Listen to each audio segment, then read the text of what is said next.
नमस्कार, स्वागत है आप सभी का।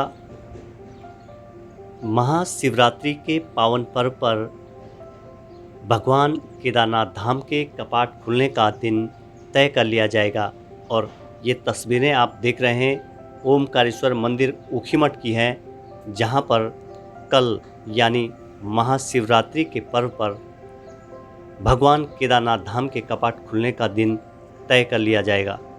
पंच केदार गद्दी स्थल ओमकारेश्वर मंदिर में महाशिवरात्रि के पावन पर्व पर कपाट खुलने की तिथि तय करने को लेकर सभी तैयारियां पूरी कर दी गई हैं और यहां पर विशेष पूजा अर्चना की जाएगी और इसके बाद पंचांग गणना और बद्री केदार मंदिर समिति के वेद पाठियों द्वारा यह शुभ मुहूर्त निकाला जाएगा। केदारनाथ धाम के रावल भीमाशंकर लिंग की मौजूदगी में यह धार्मिक कार्यक्रम आयोजित किया जाएगा। इस मौके पर मंदिर समिति के अध्यक्ष अजेंद्र अजय सहित तमाम बीकेटीसी के अधिकारी कर्मचारी मौजूद रहेंगे। स्थानीय हक हकूकधारी मौजूद रहेंगे। आपको बता दें कि महाशिवरात्रि के पर्व पर ही वर्षों से केदारनाथ धाम के कपाट खुलने की तिथि तय करने की परंपरा चली आ रही है और मंदिर समिति के अधिकारी कर्मचारी वेद पाठी और तमाम क्षेत्रीय लोगों की मौजूदगी में यह शुभ मुहूर्त निकाला जाएगा। केदारनाथ धाम के कपाट खुलने की तिथि को लेकर क्षेत्रीय लोगों में उत्साह का माहौल है। स्थानीय भक्तजन काफ़ी उत्साहित हैं और इस शुभ मुहूर्त की घोषणा की बेसब्री से इंतजारी कर रहे हैं। केदारनाथ धाम के पुजारी भगवान केदारनाथ की पूजा आराधना और महाशिवरात्रि के पर्व को लेकर विशेष जानकारियां दे रहे हैं। चलिए सुनते हैं क्या कहते हैं केदारनाथ धाम के पुजारी। शिवलिंग पुजारी जी केदारनाथ। कंठे यस्य विराजते हि गरलं गंगा जलं मस्तके वामांगे गिरिराज राजतनया जाया भवानी सती नंदी स्कंद गणादिनाथ सहित श्री केदारनाथ प्रभु केदारांचल संस्थितो सततम कुर्या सदा मंगलम कुर्या सदा मंगलम। प्रथमतः आराध्य देव केदारेश्वर और मदमेश्वर भगवान को चरणों में प्रणिपात करते हुए अपना भारत देश में 12 ज्योतिर्लिंग है। 12 ज्योतिर्लिंग में विश्वविख्यात उच्च हिमालय पर केदारेश्वर है। उसी केदार में पंच केदार से कहलाते हैं। ये सृष्टिकर्ता परम पिता परमेश्वर है। उस शिव जी को पंचमुख परमेश्वर कहते हैं। सद्योजात वामदेव अघोर तत्पुरुष ईशान जैसी 5 मुख है, वैसे ही 5 केदार से जाना जाता है। उसी 5 केदार की प्रमुख गद्दी स्थान हिमवत केदार वैराग्य पीठ ऊखीमठ ओमकारेश्वर मंदिर है। इसी स्थान पे क्यों ने 12 ज्योतिर्लिंग में केदारेश्वर एक ऐसी स्थान है। षड्मासे पूज्यतो देवः षड्मासे मानव स्थिता। 6 महीने स्वयं हिमालय पे केदारेश्वर की पूजन अर्चन देवता द्वारा संपन्न होते हैं। 6 महीने वही केदारनाथ की पूजन भक्तों द्वारा पूजने होते हैं। लेकिन जब शीतकाल के लिए परंपरा के अनुसार जब कपाट बंद हो जाते हैं, यहीं पंच केदार गद्दी स्थान ऊखीमठ ओमकारेश्वर मंदिर में पूजा अर्चना यहाँ संपन्न हो जाती है। लेकिन अपना भारतीय संस्कृति में अपना भारत देश में ऐसी बड़ा त्यौहार माना जाते हैं महाशिवरात्रि की पर्व काल की। क्यों होते हैं? महामनि ही बड़ा होते हैं। लेकिन यहाँ सृष्टिकर्ता परम पिता परमेश्वर की जब पूजा का आरंभ हुए उसी दिन को महाशिवरात्रि माना जाते हैं। पूर्व परंपरा के अनुसार वही जैसी कपाट जब खोलने का पंचांग गणना होते हैं, उसी दिन पंच केदार गद्दी स्थान प्रमुख गद्दी स्थान जो ऊखीमठ ओमकारेश्वर मंदिर है, यहीं तय होते हैं पंचांग गणना। प्रमुख हमारा गुरु महाराज जी रावल जी के द्वारा यहाँ पुजारी गण, आचार्य गण, सब पदोन्नत अधिकारी लोग सब रहेंगे, सब श्रद्धालु रहेंगे। ऐसे साल में जब महाशिवरात्रि जो आते हैं उसी दिन यहाँ तय होते हैं जिस दिन कपाट खुलना है केदारेश्वर जी के। पूर्व परंपरा से ये आ रहे हैं इसी दिन। इसे दिन के ही मंगल कारक जो श्रद्धालु हर दिन भी जो शिव जी का पूजन स्मरण जो नहीं करते हैं, लेकिन साल में एक दिन भी ऐसी महाशिवरात्रि के पर्व पर जो एक बूंद जल भी चढ़ा हो, भोलेनाथ की स्मरण करो। सप्त कोटेषु मंत्रेषु मंत्रः पंचाक्षरमान, ऐसी महत्व है इसी शिवरात्रि का, जरूर ऐसी महत्व है। उसी दिन जिस दिन साल भर भी पूजा नहीं की, इस दिन महाशिवरात्रि के दिन एक भोलेनाथ की स्मरण पूजन करने उतना महत्व महाशिवरात्रि के दिन है। क्यों तो साल में 12 शिवरात्रि है, तो उसी में महाशिवरात्रि बड़ा माना जाता है। इसे सृष्टिकर्ता परम पिता परमेश्वर है। शिव मने ही सृष्टि है, सृष्टि मने ही शिव है। उसी का तो ज्योति मने ही प्रकाश, प्रकाश मने जो ज्योति मने प्रकाश। लीयते लीयते गम्यते यत्र तल्लिंगम, जहाँ से शिव जी प्रकट हुई वहीं लीन मने गुप्त हो गई, वही स्वयंभू ज्योति प्रकाश है।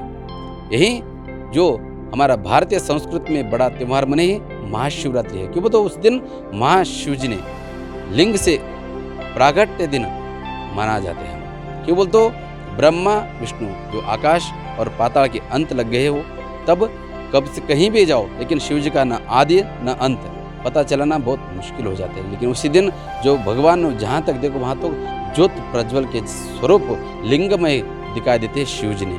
तब से महाशिवरात्रि के दिन से पूजा, लिंग की पूजा आरंभ हो चुकी है। क्यों तो लिंग मध्य जगत सर्वम जगदेत चराचम, सृष्टि ही लिंगाकार है। उस लिंग को उस महादेव जी की पूजन करने से 33 कोटि देवता लोगों को पूजा किए तो जितना पुण्य फल प्राप्त हो जाते उतने पुण्य फल एक देवों की देव महादेव की पूजन करने मात्र से भी। क्यों वो तो शिवे भक्ति शिवे भक्ति शिवे भक्तिर भवे भवेत अन्यताम शरणाम नास्ति त्वमेवं शरणम नम। एक महादेव की, देवों की देव महादेव की शरण में शरणागत होने के बाद सारे देवताओं को शरणागत हुए तो जितना पुण्य फल प्राप्त हो जाए उतने पुण्य फल देवों की देव महादेव की पूजन स्मरण चिंतन करने मात्र से भी अपने को प्राप्त हो जाती। इसलिए श्रद्धालु हर दिन जिस क्षेत्र तो जीवात्मा हर दिन कितना क्या करते हैं क्या नहीं है, कितना झूठ बोलते हैं, कितना क्या क्या करते पता नहीं। इसलिए तो कहते सर धर्म क्या है सब लोग जानते हैं लेकिन कर नहीं पाते हैं, अधर्म क्या है सब जानते हैं लेकिन छोड़ नहीं पाते। इसलिए तो अन्य क्षेत्रे कृतम पापम केदार क्षेत्र विनिश्चित, अन्यत्र जो जीवात्मा किया हुआ कृत्य इसे पुण्य क्षेत्र में पवित्र क्षेत्र में आकर जो भोलेनाथ की स्मरण दर्शन स्पर्शन वे मस्तक जो हमारा यहाँ स्पर्श हो जाते भगवान के चरणों में, सारे पाप ताप से मुक्त होकर ये जीवात्मा पवित्र हो जाते धन्य हो जाते हैं। इसलिए जीवात्मा इस महाशिवरात्रि के दिन आकर यहाँ दर्शन श्रद्धालु आकर दर्शन करके कृतार्थ हो जाए, यही हम केदारेश्वर साल में 12 शिवरात्रि है तो उसी में महाशिवरात्रि बड़ा माना जाता है। ऐसे क्षेत्र है इस सृष्टि का विशेषता यहाँ ऊखीमठ ओमकारेश्वर मंदिर में है। क्यों बोलते हैं राजा महानदाता क्षेत्र है। उज्जैन के चक्रवर्ती राजा महानदाता ने जीवन में वैराग्य आकर इसी क्षेत्र में एक पैर पर खड़े होकर कठोर साधना तपश्चर्या की है। तब भोलेनाथ ओमकार बिंदु संयुक्तम नित्यम ध्यायन्ति योगिनः कामदम मोक्षदं चैव ओमकाराय नमो नमः। ये जीवात्मा 84 योनि में मनुष्य जन्म होकर हम जन्म लेते हैं, हम जीवन धन्य समझ लेना।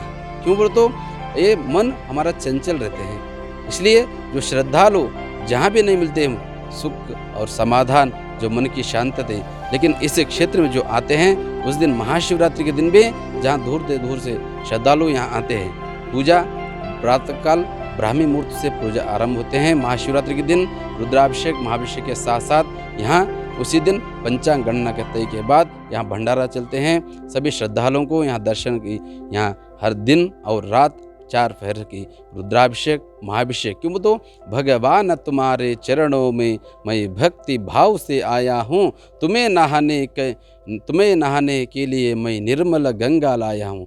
हम जैसे भाव भोलेनाथ कैसे है, नाद प्रिय है, वेद प्रिय है, जल प्रिय है, उससे बढ़कर आपकी श्रद्धालुओं की भाव और भक्ति प्रिय है। उस दिन महाशिवरात्रि के दिन जो भी हर दिन भी नहीं आते, लेकिन उसी दिन जो आकर हर दिन सुबह से शाम तक रुद्राभिषेक, महाभिषेक, जो दूध, दही और शहद, शक्कर, पंचामृत से षोडशोपचार पूजा, महाभिषेक, उस दिन और रात को भी 4 फेर की पूजा संपन्न होते हैं। जब श्रद्धालु यहाँ आते हैं भक्ति भाव से रात्रि भजन और कीर्तन, यहाँ भंडारा भी चालू रहते हैं उसी दिन विशेष महाशिवरात्रि के पर्व। मेरा नाम है आसाराम नोटियाल। जय श्री केदार, हर हर महादेव। केदारम मध्यमम तुंगम तथा रुद्रालयम प्रियम कल्पकम च महादेवम सर्वपाप प्रणाशनम।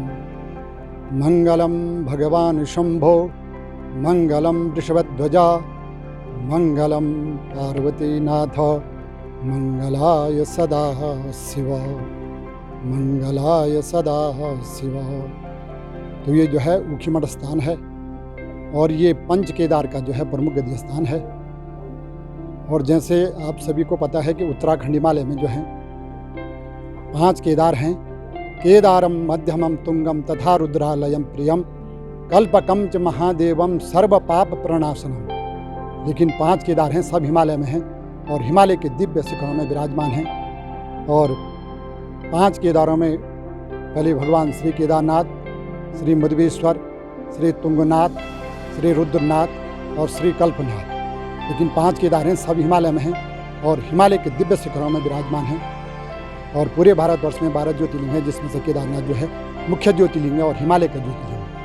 तो 5 केदारों में जब भगवान केदारनाथ और भगवान मधुवेश्वर के जो हैं 6 मास के लिए हिमालय में कपाट बंद हो जाते हैं। बाबा हिमालय से जो है अपनी डोली के साथ, पालकी के साथ, छत्र के साथ, मुकुट के साथ, राजसी वेश के साथ जो है 3 दिन की पद यात्रा के बाद जो है हिमालय से जो है ओंकारेश्वर मंदिर ऊखीमठ के लिए प्रस्थान करते हैं पद यात्रा में। और भगवान जो है 3 दिन की पद यात्रा के बाद जो है हिमालय से जो है यहाँ पहुँचकर, यानी कि ओंकारेश्वर मंदिर ऊखीमठ में पहुँचकर जो है इसी मुख्य गर्भगृह में जो है 6 मास के लिए विराजमान हो जाते हैं। और यहीं पे लगातार 6 मास आरती, पूजा, बाल भोग, अभिषेक पूजाएँ, सायंकालीन पूजाएँ, प्रातःकालीन पूजाएँ बाबा की जो है इसी ओंकारेश्वर मंदिर ऊखीमठ में जो है संपादित होती हैं लगातार 6 मास से। और जैसे आपको पता है कि भगवान बद्री विशाल का जो कपाट खुलने का मुहूर्त है वो जो है 12 मई को जो है तय हो चुका है। और भगवान बद्री विशाल के कपाट जो है 12 मई को जो है प्रातः 6 बजे जो है पूरे श्रद्धालुओं के लिए खोल दिए जाएंगे। लेकिन अभी जो है भगवान केदारनाथ के कपाट जो हैं 8 मार्च को जो है प्रातः जो है ओंकारेश्वर मंदिर ऊखीमठ में भगवान श्री केदारेश्वर, पंच केदारेश्वर गद्य स्थान में और केदार पीठ के जो जगत गुरु रावल जी हैं, पूरे यहाँ के जो हकदारी हैं, बीत पार्टी लोग हैं, आचार्य लोग हैं, सबकी पंचांग गणना के अनुसार जो है 8 मार्च को जो है प्रातः 11 बजे जो है भगवान केदारनाथ का जो है कपाट खुलने का मुहूर्त जो है तय किया जाएगा। और इसमें जो है सभी लोगों की भूमिका होती है, मंदिर कर्मचारी, क्षेत्र के सभी गणमान्य लोग। और पूरे रात्रि को जो है भगवान का अभिषेक, महाभिषेक संपन्न होता है और उसके बाद ही प्रातः जो है 8 मार्च को जो है भगवान का जो है कपाट खुलने का मुहूर्त जो है तय किया जाएगा। तो इसमें जो है रावल जी हैं, उन्हीं के सानिध्य में जो है ये मुहूर्त भगवान केदारनाथ के कपाट खुलने का मुहूर्त तय होता है। और ये पंच केदार गद्य स्थान होने का जो है सौभाग्य प्राप्त है। और